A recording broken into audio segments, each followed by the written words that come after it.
But sometimes funny things come up. And this actually came up without my writing about it. And later I was invited to Harvard Law School to talk to a group of fledgling lawyers who are going to be working on Native American reservations. And they wanted to talk to somebody who was a white person who had been on the res.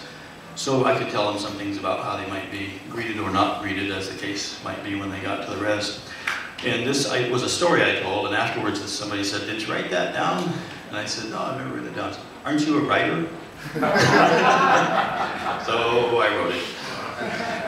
It's called Crossing the Res, and it's for Joy Harjo and Sue Williams. Sue Williams is the lawyer who won the first water rights battle against the federal government for the Wind River tribe. I was hitching a ride toward twilight, southeast of Billings, middle of November, when a pickup let me toss my gearing back. I climbed up into the cab boozy with two old boys, country western AM blaring sad songs of love. The driver's sidekick cackled, "Cold enough out there to chrome a bobcat's balls." He hoisted a pint of Jack Black, shoved it into my chapped hands. It nearly thawed my tongue as they both jawboned down the road, pointing out into uniform blue dark toward Custer's last stand. "Never trust no Injun, bud, no matter how cold it gets," they soberly intoned, shaking their heads and slowing down, dropping me off there smack on the res at sunset. And there I stood the best part of a bad hour, until along came the first car that stopped.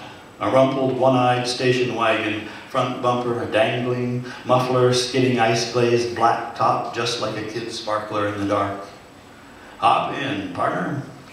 And in I hopped, stiff with cold duffel in my lap, all the wide dark faces in front and back, flat and friendly as old Hank Williams carried on about good love gone bad again from a scratchy speaker loose on the dash. One popped the top on a bud for me as gradually we picked up speed, tranny wailing like a wolf, everybody howling themselves into Hank's fix, off-key and flat, while we hurtled through the dark in a one-eyed comet. "Where are you headed?" I answered, "Sheridan." He nodded, smiled. "Thing is, isn't it, partner? We can't take you there. Off-res cops, they catch us in this heap. Hey, it's bail time in the Rockies. When we drop you at Wyola, just remember this. Cold as your ass gets. Don't park it in no cowboy pickup. You'll do just fine. And do say howdy for us Indians to all the pretty girls you meet on down the line."